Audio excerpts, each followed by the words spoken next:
Herzlich willkommen zu einer neuen Folge Viva la Movie-Illusion. Und weil der Kani behauptet hat, dass ich nicht 2 Folgen hintereinander anmoderieren kann, beweise ihm das Gegenteil. Kani, hi! Alter, du bist ein richtig abgefuckter Motherfucker. Ja, schon geil.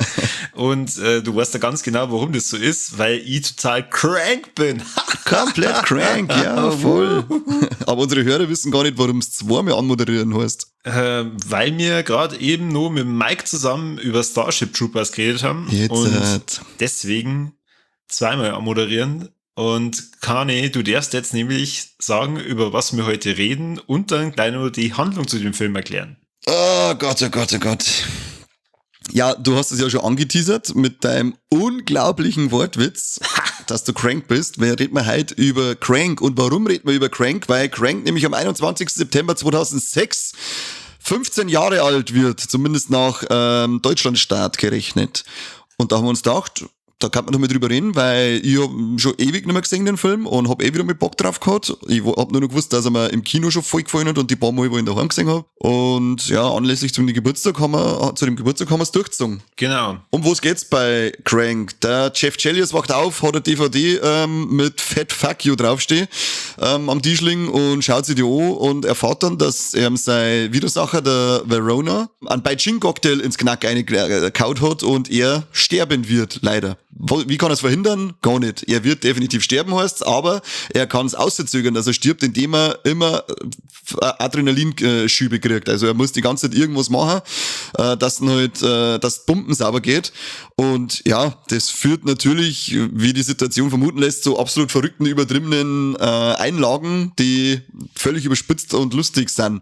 Mehr brauchst du eigentlich nicht sagen, das ist dann ein sauberer Rampage vom Jason Statham, der den Jeff Chelios spielt, wo spielt die? Ich weiß gar nicht, was spielt, aber auf alle Fälle durch eine Stadt. L.A. Was, L.A.? Okay. Ja, genau, ja. L.A. war's. Ein sauberer Rampage durch L.A., in dem auf seinem Weg nicht alles lebendig bleibt, nicht alles aufeinander stehen bleibt, es scheppert, es kracht, es wird mit dem Motorrad, mit dem Auto überall durchgeheizt, es wird alles über die Überkaut geschossen, teilweise auch schön blutig gemeuchelt, macht richtig Spaß bis zum auch noch sauberen Over-the-Top-Finale kommt. Ja, genau. Und es geht aber durch Los Angeles nicht nur deswegen, weil er Adrenalinschübe braucht, sondern weil er auch herausfinden will, warum zum Teufel ist er vergiftet worden? Was ist da eigentlich los? Wer ist hier der Böse? Er hat doch nur seinen Job gemacht, verdammt nochmal. Ja, genau. Nach und nach denkt er sich, also zuerst mal rumpelt er los und denkt sich, das Letzte, was ich da wird, ist diesen Verona umbringen. Ist ihm scheißegal wie, aber man merkt dann so nach und nach, irgendwie ist da nur ein bisschen was im Busch und es ist nicht vielleicht nur den Verona seine Schuld. Sein Boss, der hängt auch noch mit drin, aber ich weiß leider nicht mehr genau, wie sein Boss hieß. War das der Carlito, kann das sein? Carlos, oder?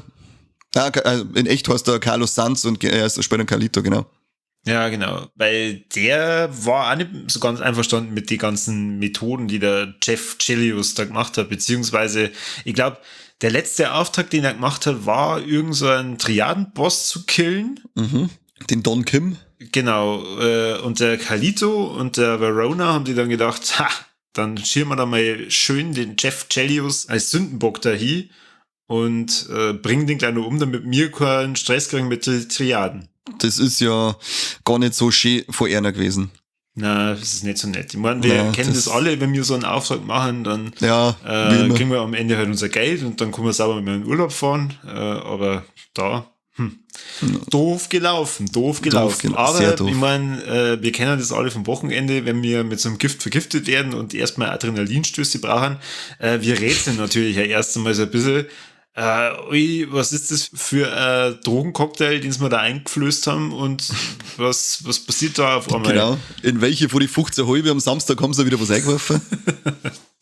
Jeden Sonntag die gleiche Frage. Welche von diesen 15 Bier war schlecht? Genau, und dann versucht erstmal der Chef oder der Chevy seinen Doktor anzurufen, den Dr. Miles. Und nachdem man dann irgendwann einmal erreicht hat, sagt der Miles, ich weiß ganz genau, was los ist. Du brauchst eine Adrenalinbur. Deswegen machen wir ja ein paar aufregende Sachen. Tja, und das ist im Endeffekt der Film. Also er versucht herauszufinden, warum sie ihn jetzt eigentlich umbringen wollen und muss einen Adrenalinschub nach dem anderen provozieren. Dabei kommen sehr witzige, aber actionlastige Szenen raus. Die der Jason Statham zum Großteil selber gemacht hat. Na. Jo, also seine Kampf- und Gefährt-Stunts, die man ist an alle selber gemacht. Ich habe mir noch ein bisschen das Making-of geschaut und da sind gerade so eine Handvoll Dinger, bei denen ich mich dann gefragt habe, warum das jetzt nicht selber gemacht hat. Das ist wesentlich ungefährlicher als die anderen Sachen. Aber ja, zum Großteil macht er seine Stunts in dem Film selber. Okay, das, wo er auf dem Motorrad steht, freihändig. Das war er anscheinend auch selber, ja. Aber da ist ja, der Mann ist ja dann, also ob er das, wenn du direkt das Motorrad fahren sägst und er da umsteht, bin ich mir nicht hundertprozentig sicher, das ist für mich nicht ausgegeben, aber es hat eben dann geheißen, dass er alle gefährten Stunts selber macht. Also muss er das auch gewesen sein, weil so geheißen hat, das war ein Statham sein nackter Hintern, der dabei rausblitzt. Knackig. Wann hast du hast ja vorhin gesagt, du hast den Film im Kino gesehen, also du hast ihn 2006 direkt dann im Kino angaffen können?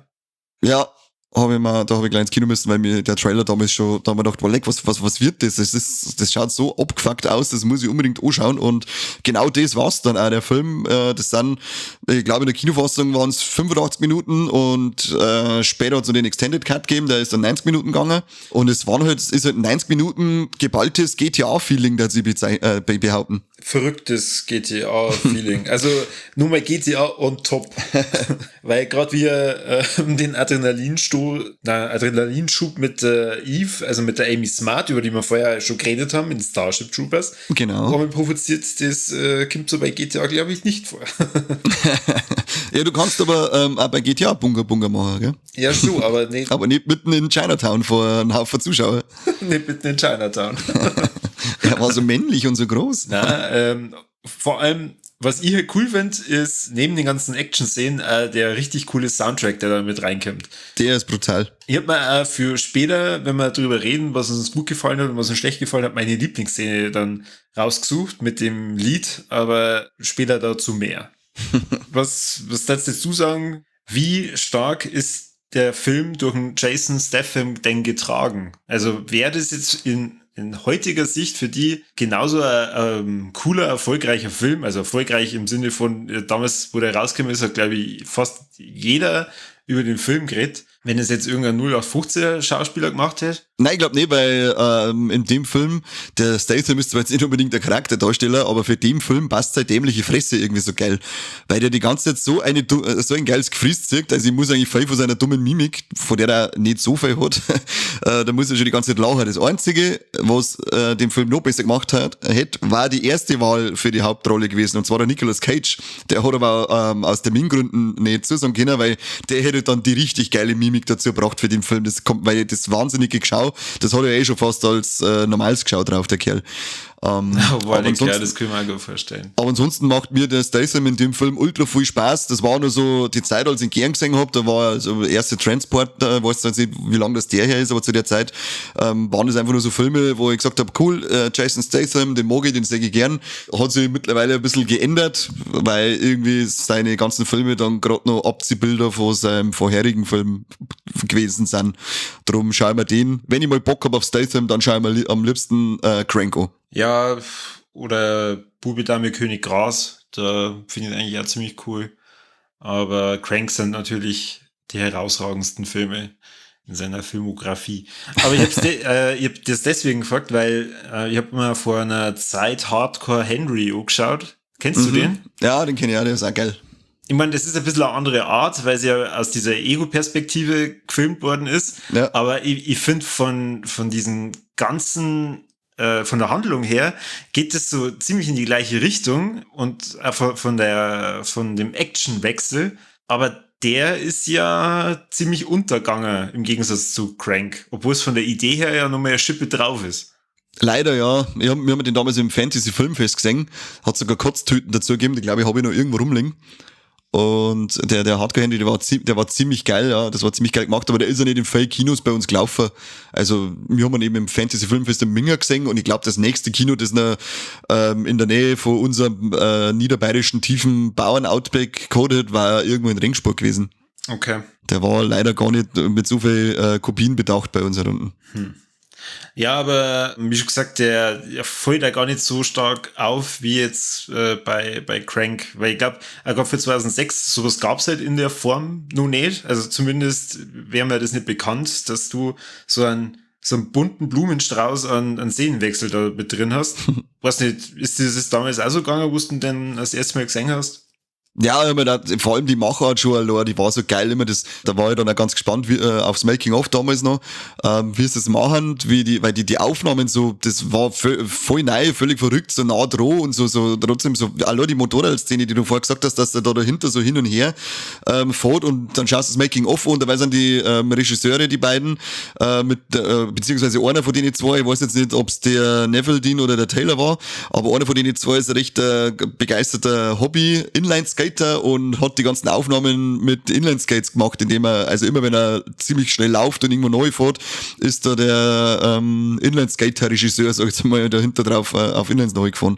Und das hat halt echt richtig geile Aufnahmen zusammengebracht. Ah, okay. Und ich finde es ja ganz lustig, in dem Making-of erklären sie es dann so geil, weil er fährt ja gern Inline-Skates und und dann druckt er so umeinander und du hast, das ist nichts nichts Schwuls oder so jetzt an sich, er fährt einfach nur gern Inline-Skates. Ich denke mir so, was hat denn jetzt bitte Inline-Skaten mit Schwulsein zum Tor? Was ist mit echt zwei Vollidioten? Das ist halt ein Scheißdreck, habe ich noch nie gehört. Ist halt ein bisschen schüchtern. Hat sich halt ein bisschen geschämt, dass er das verzeiht. Ja, ich weiß ja nicht, wie 2006 die Ansichten da in L.A. waren. Keine Ahnung, ob jeder Inline-Skater Homo für sie war oder weiß nicht, wo jeder das associiert, aber kurz vor uns auch, fahrst du Inline-Skates, wenn es mögt. Das ist überhaupt nicht schwul. Ja, genau. Okay. Gut, dass wir das noch mal vorgekommen haben. Sollte man schon mal erwähnt haben, ja. Es ist dann schwul, wenn ihr nicht bei unserem Podcast hört. Dann ist es oberschwul. Dann ist es oberschwul. Ihr dürft gern dazu pinke, kurzgeschnittene Hotpants-Jeans haben, das ist auch absolut legitim, völlig okay. Aber wenn unser Podcast nicht in eine Ohrwaschel nebenbei läuft, dann ist es richtig gay. Ja, genau. Völlig egal, ob ihr Männlein oder Weiblein seid, es ist auf jeden Fall immer schlimm. Ja, aber Frauen ist schwul. Ja.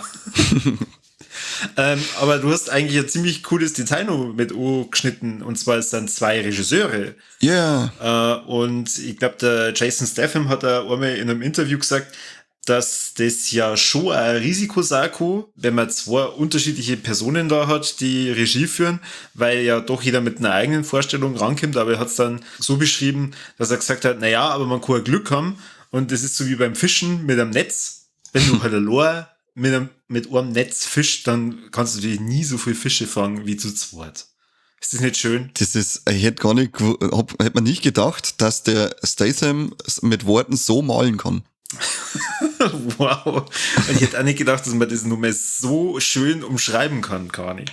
Also, ja, an Mikes das Schlusswort von Starship Troopers vorher hat mir einfach verbal inspiriert. Also jetzt geh richtig aus mir raus. Das ist wunderbar. Das ist wunderbar. Der Mike hat einmal, das Herz ist bei Starship Troopers, der Mike hat es einmal geschafft, nicht der nuschelnde Vollbauer zu sein, sondern er hat wirklich einmal was Schönes gesagt am Schluss. Ich glaube, das hat er sich aufgeschrieben. Ich glaube auch, und er hat sicher viel trainiert. Ich glaube, das hat er ganz oft vom Spiegel gesagt. Oder wie man es bei so Rhetorikkurse lernt, dass man das sich mal selber aufnimmt und sich das dann anschaut und so.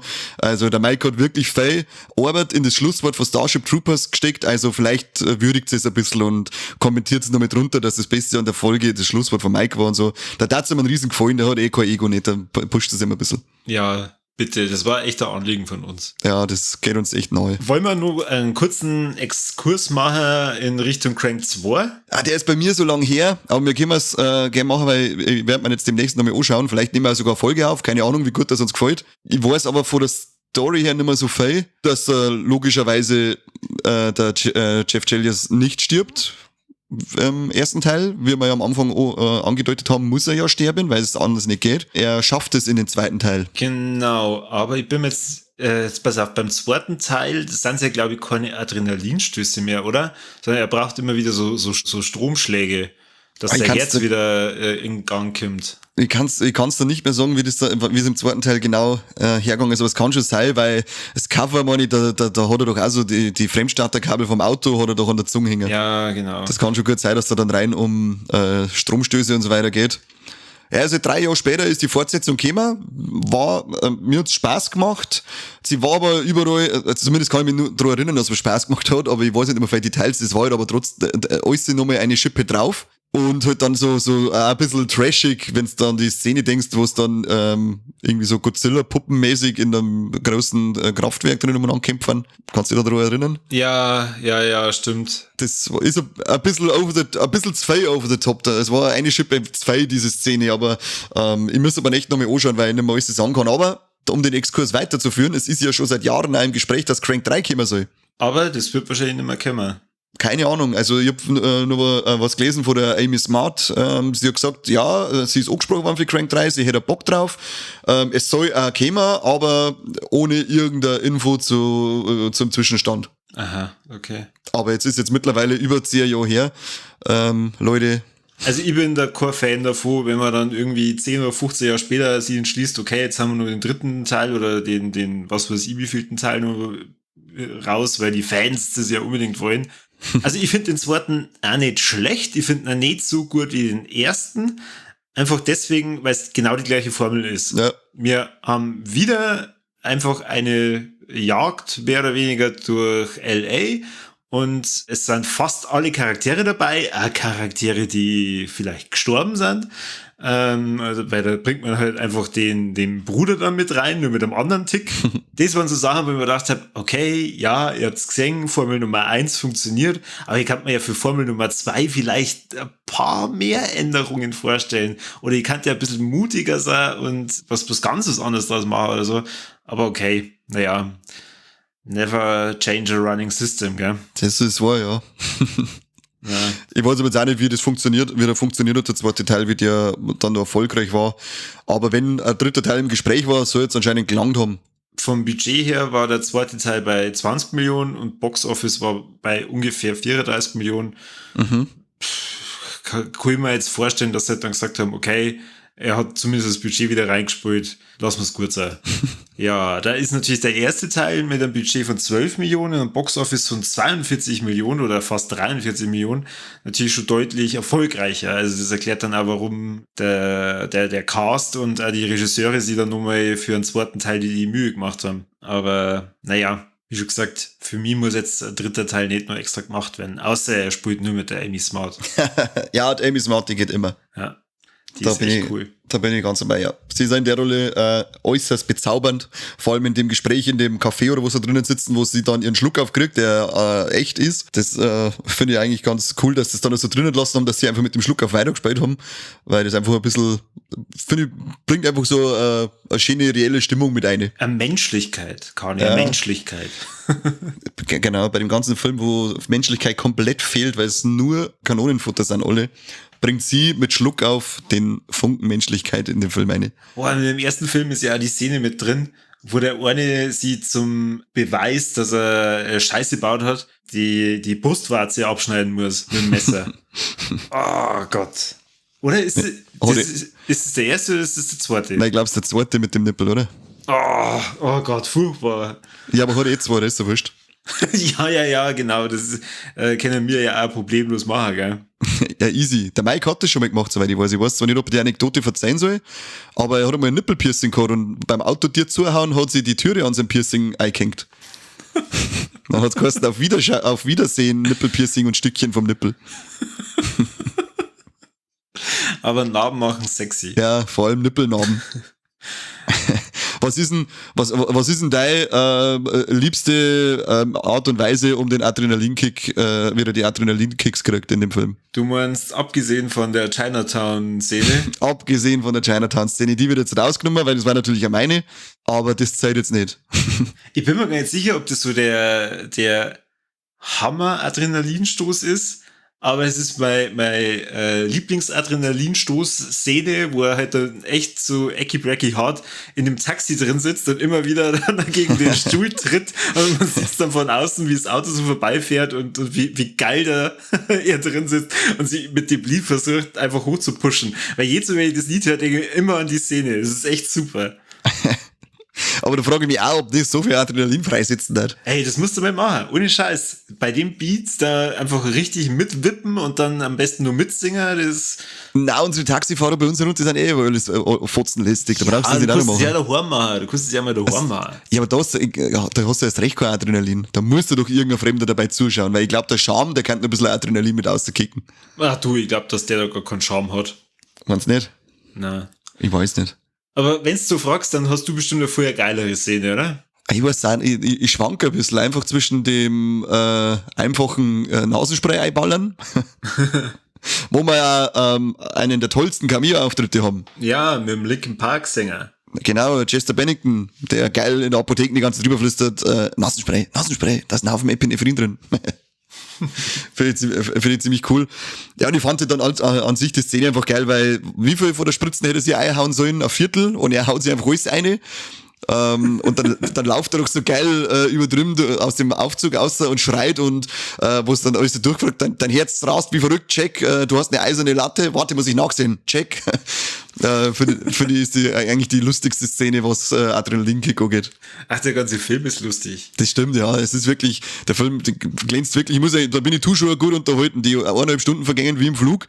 Macht nur Spaß, weil der hat echt so gut wie keine einzige Länge drin, finde ich. Na. Da ist wirklich Action, da ist von Szene zu Szene passiert irgendetwas, wo du voll dabei bist. Ja, genau. Und auch die Charaktere sind halt alle echt abwechslungsreich und verrückt. Voll, ja. Das macht halt dann auch nochmal zusätzlich viel Spaß. Vor allem der coole Efren Ramirez, der den Kylo spielt. Da sein Kumpel, der für ihn noch ein bisschen Ausschau halten soll, ich finde, der ist auch einfach so geil überzeichnet, allein der Szene, was er gestern Nacht gemacht hat, wo er dann in einem komischen Bar drin ist, wo er so geil umeinander tanzt. Wie geil kreiselig, dass er tanzt. Naja, gut, also ich möchte manchmal auch nicht wissen, was du wirklich am Wochenende so drin musst. Ich bin ein begnadeter Tänzer. Mhm. Ja. Mhm. In den gleichen Bars. Nur in solchen Bars, was soll denn sonstige? Ja. Woanders kann ich keine Schwengel aufreißen. Weil bei dir in der Nähe gibt's also nichts anderes. Falle, 5 Meter weiter weg ist das Rezo. Ah. Mhm. Im Rezo ist richtig Party. Okay. Mhm. Da kann man auch tanzen. Dann kannst du richtig tanzen. Im Rezo tanzen, beste. Toiletten sind auch richtig schön. Vor allem, wenn du mal eine Sitzgelegenheit brauchst für deinen Klogang. Dann hast du 5 Scheißhäusel drin, keine hat eine Klobrille. Die erste ist der Schissen, die nächste ist voll mit Blut. Bei der dritten ist Kotze, ja, und dann gibst du schon langsam auf. Okay, dann fällt der einer, ich muss ja doch gar nicht aufs Klo. Ja, dann fällt mir ein, ach, weißt du was, ich lasse einfach laufen. Auf der Tanzfläche fällt es nicht auf. Ah, schön, okay. Ja, grausam. Da geh ich lieber zum Kylo in diese Bar rein, die ist sicher besser herkriegt. Ja, die sind da bestimmt ganz nett zu dir, wenn du da tanzt, zusammen mit denen. Alle.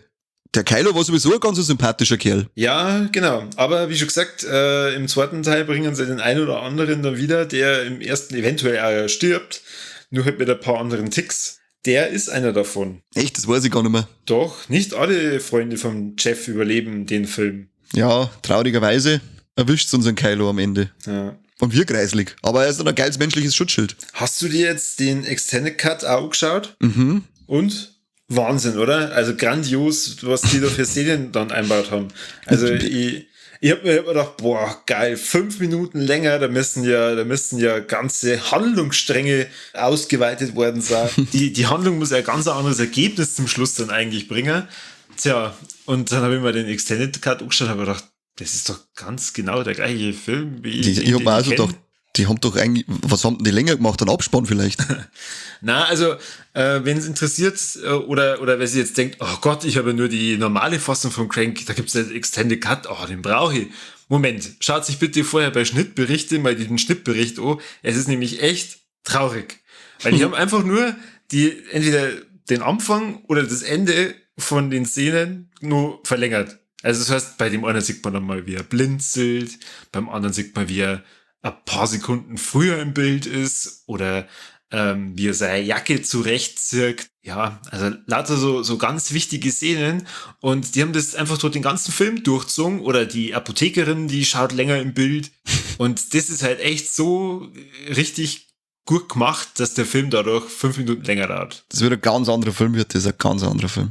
Ja. Ich habe den Schnittbericht gar nicht angeschaut und ich glaube, ich habe die Kinofassung seit Release, ist er damals gleich der Extended Cut mit rausgekommen, ich kann es jetzt gar nicht sagen, ob ich jemals wieder die Kinofassung gesehen habe, ich weiß es nicht. Keine Ahnung, darum ist mir jetzt auch nicht großartig aufgefallen, aber ich glaube... Du wolltest mir am Anfang nur weiß machen, das kommt, wenn man praktisch von DVD auf Blu-ray den Film umkopiert, dann sind die Frames ganz... Vor allem, wenn man es kopiert, ja, das war meine Wortwahl.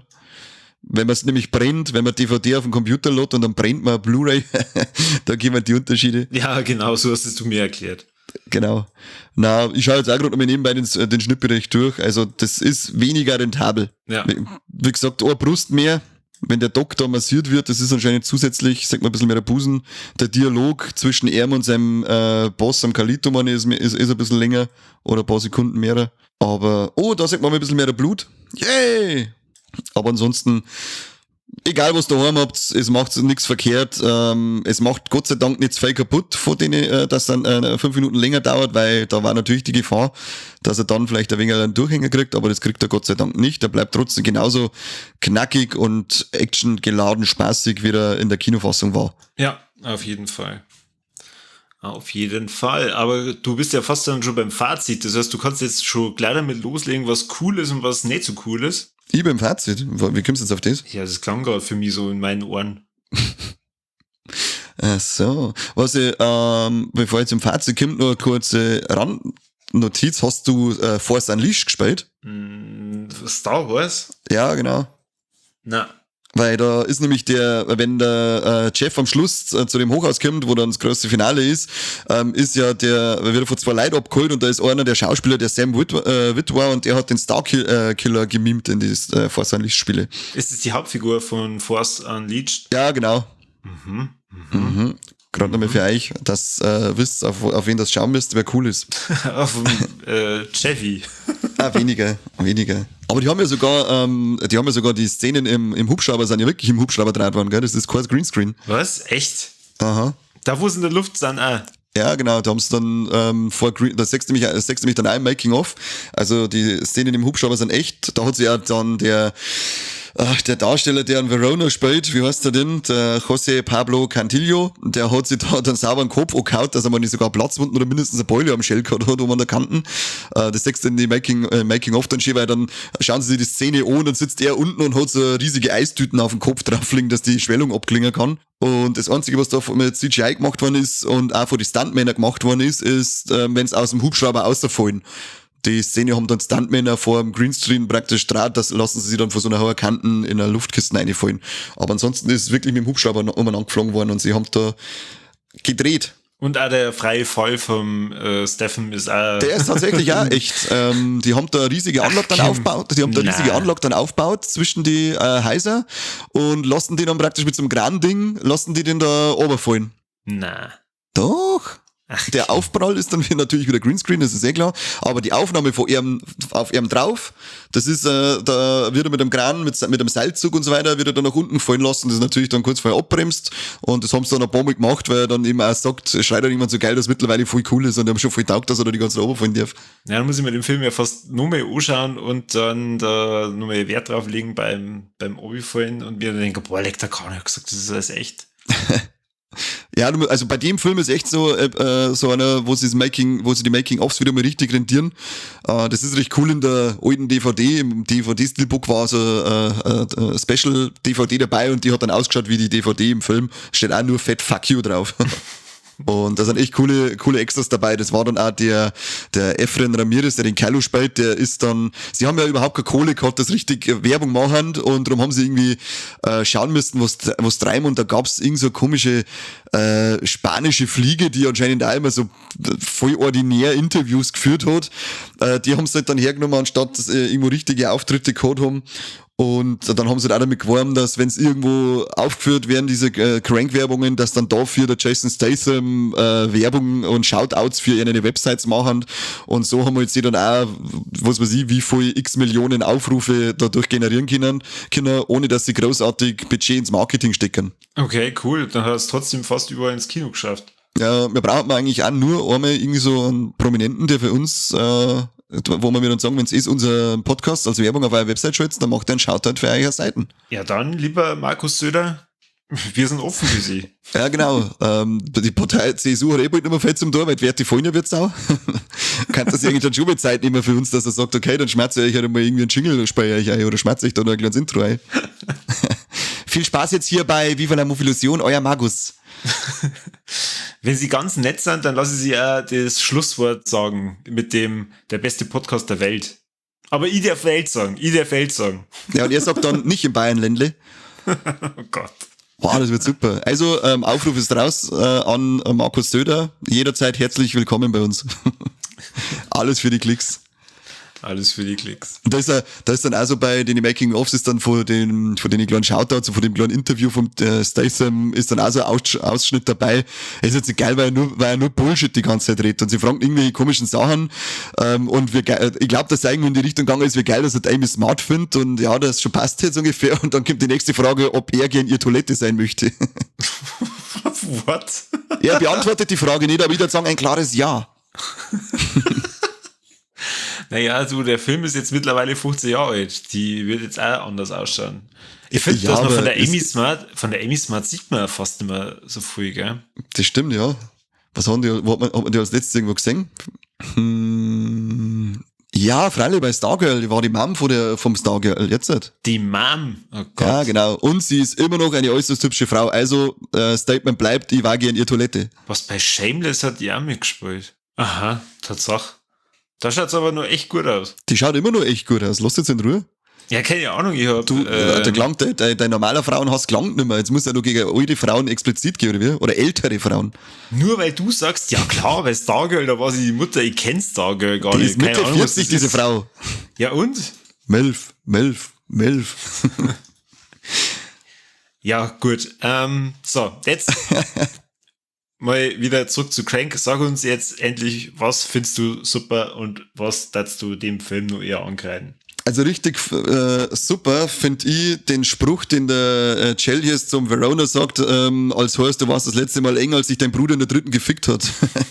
Da habe ich ultra lachen müssen, damals im Kino noch. Das ist mein Highlight von dem Film. Der Spruch ist so geil, pervers blöd, muss ich immer noch lachen. Und was ich am angereiht, das ist, der Film kommt ja zum Großteil ohne CGI aus, fast keine, aber erinnere dich an die Szene im Kaufhaus, wenn das Auto sie überschluckt und dann die Rolltreppe hochfährt. Ja. Das schaut so erbärmlich kreislig aus, dass ich mir wirklich wieder denke, was zur Hölle, warum habt ihr denn schon wieder Paint hergenommen zum Animieren? Was soll denn das noch gerade? Pfui Teufel. Also das verstehe ich überhaupt nicht. Wir haben ja vorher über Starship Troopers geredet, das sind 10 Jahre dazwischen, aber es schaut aus, als wäre die Szene 10 Jahre vor Starship Troopers gedreht worden und selbst da hätten sie es schöner hingekriegt. Also ultra hässliche Szene. Und ob sie für das der Film eigentlich nicht so viel, also schon auch was kann, aber der Klingelton, du weißt ihn, vielleicht speist ihn danach kurz ein, diesen Klingelton, der war nach dem Kinobesuch, der war überall. Jeder hat diesen scheiß Klingelton gehabt, jeder hat deswegen sein Handy auf laut schalten müssen, weil er sagen muss, dass er der Einzige ist, neben den 800.000 Leute neben ihm stehen, die den gleichen Klingelton haben. Grütze fix, damit er Weibe durchtrat damals mit dem Scheißtrick. Soll ich da was verraten? Du hast den auch gehabt. Ich hab den. Du hast ihn immer noch. Ja. Ja, aber jetzt ist es nicht mehr so schlimm, jetzt hat ihn nicht mehr die ganze Welt. Ich finde den ziemlich geil und ich habe das total gefeiert. Und bei mir cool. Bei mir im Freundeskreis war ich tatsächlich der Einzige, der dieses Klingelton gehabt hat. Er war absolut cool, also das möchte ich gar nicht sagen, ich finde den Ton cool und der passt da so geil in den Film, eben mit einem von dem Schneller in das Langsame, ebenso wie es bei ihrem Arm im Herzschlag dann ist, wenn er vom Adrenalin wegkommt. Das passt alles, die geil ist cool. Wir sind nur die ganzen Leute auf den Sack gegangen, die gemeint haben, sie sind jetzt die coolsten, weil meinen, sie sind der Einzige, der den Crank-Klingelton drin hat und dabei sind sie zu 5 da gestanden und keiner gewusst, wessen Handy gerade klingelt, weil jeder den gleichen Ton drin hat, Saudeppen. Ja gut, aber das ist jetzt das Gleiche mit den iPhones. Also wenn du den Standard-Klingelton vom iPhone drin gelassen hast, dann... Lifehack. Schaltet seine scheiß Handys auf lautlos und Vibration, dann geht's keiner auf den Sack. Jetzt regt ihr nicht so auf. Doch, bin ich wieder listig. Das ist auf jeden Fall ein cooler Klingelton. Ich habe nie über den Klingelton selber geschimpft, du Pissbacke. Achso, nur über die Leute, also über mich. Nur über die Leute. Wie immer, also es geht hauptsächlich um die Leute. Nie um Klingeltöne. Was sind deine Tops und Flops? Bitch. Also ich fange auch wieder mit den Flops an, weil wir haben vorhin schon drüber geredet, diesen Extended Cut, da bin ich echt enttäuscht. Also... Ohne Scheiß. Ich habe nämlich Crank auf DVD und habe mir dann eingebildet, ich brauche den jetzt auf Blu-ray und dann habe ich auch noch gesehen, Extended Cut Anno, den brauche ich unbedingt. Und dann schaue ich mal den an und denke mir, habe ich jetzt den falschen gekauft? Oder das ist doch 1:1 das Gleiche. Da habe ich nochmal verglichen. Na, auf der DVD, da steht 85 und da steht nochmal 90. Und dann habe ich mir den Schnittbericht angeschaut und gedacht, aha, okay, erklärt sich, warum mir das nicht aufgefallen ist. weil das kein richtiger Extended Cut ist. Also das ist echt eine Frechheit. Da war ich ziemlich enttäuscht. Und ich habe es vorhin angekündigt, Lieblingsszene. Meine Lieblingsszene in dem Film ist diese Restaurantverfolgung mit dem einer dicken Asiaten, wo Turn Me Loose von Loverboy gespielt wird. Und ich liebe diese Szene mit dem Lied. Ich habe das Lied davor natürlich auch schon kannt, aber jetzt Mal, wenn ich das höre, ich muss sofort an diese Szene denken und auch das Geile mit dem Hackebeil, seine Hand abschlagen, Ding. Wahnsinn. Und dann der üble Schlag mit dem Stumpen im Boden rein. Das tut so weh beim Hinschauen. Aber das Lied ist der Wahnsinn, da zu der Szene. Richtig Weltklasse, cool. Ja, richtig geil. Ja, und halt auch insgesamt dieser schnelle Szenenwechsel gemischt mit dem ganzen coolen Soundtrack und auch dem Score, also wirklich super. Crank hat von mir ein Herz. Ein richtiges Herz kriegt Crank von mir. Ja, genau, das Herz aus Crank 2. Das Herz aus dem Intro, das ist ja schon so geil, wo du halt auch sagst, dass das alles ein bisschen spieletechnisch angehaucht ist, wenn das Crank-Logo kommt in so einer alten Pixel-Optik mit dem Herz und ganz nach dem Abspann kommt ja dann auch nochmal so wie so in der Sidescroller eine Szene und dann kommt Fat Game Over. Also, wenn es interessiert, ganz nach dem Abspann gibt's nochmal 5 Sekunden oder 10 Sekunden, die es wert sind, gesehen zu werden, also sitzen bleiben. Ja, okidoki, dann haben wir nur einen Triple Threat, Carney. Kennen wir Titten vor? Titten gehen vor, ja. Und Trompeten? Kein Trompetchen. Kein Trompetchen? Na. Und wie schaut's aus mit toten Tieren? Dankenswerterweise nicht. Tja, dann haben wir also einen Actionfilm mit Titten. Kann man ja mal anschauen, gell? Ja, aber leider nicht der Amy Smart ihre, oder? Die hat man nicht gesehen. Na, leider nicht. Sie ist ein bisschen leichter begleitet in Crank 2. Also stimmt. Eigentlich müssen wir dann fast schon mal drüber reden. Eigentlich schon, glaube, da sagt man sogar, oder? Bei Crank 2 kann es sein. Verpixelt. Ah, genau. Das war das. Ich flippe aus. Ja, mein Gott. Weißt du, da das Budget dann am Ende dann doch nicht mehr ausreicht. Ja, genau. Ich kann höchstens einen Linken aus da, aber mehr tue ich nicht aus, gell? Nicht für dieses Gehalt. Ja, gut, dann was sagen wir unsere Hörer? Ja, wenn's einmal in die Situation kommt, dass ein Beijing-Cocktail ins Knack eingejagt kriegt, dann ist die einfachste Art und Weise, wie es euer Adrenalin in Tee pusht, Viva la Movilusion anhören. Drum, liken, teilen, verbreiten, damit auch alle anderen Beijing-Cocktail-Geschädigten davon profitieren und durchs Leben kommen. Zumindest nur so 1-2 Tage. Und die so richtig gepusht werden wollen, die können ja versuchen, mit uns in Kontakt zu treten, und zwar über die iTunes-Rezessionen. Macht einfach 5 Sterne, genauso viel Adrenalin, wie ihr haben wollt. Also, was anderes gibt's ja nicht wie 5 Sterne. Und schreibt nur drunter, bester Podcast überhaupt auf der ganzen Welt. Wahnsinn, was die machen. Mike ist auch dabei. Wow. Sowas hat's noch nie gegeben. Wahnsinn. Sind die ersten ihrer Art, die einzigen ihrer Art. Genau, und auch bald mit Markus Söder. Jetzt spoilert nicht schon unsere großen Gäste. Ah, okay. Ja, sonst hört es ja danach keine mehr an. Ja gut, also dann werden wir Crank 2 besprechen. Und der Söder dabei ist. Crank 2 mit Special Guest Markus Söder. Okay, dann vielen Dank fürs Zuhören und bis zum nächsten Mal beim besten Podcast der Welt. Nicht viel, ey. Ciao.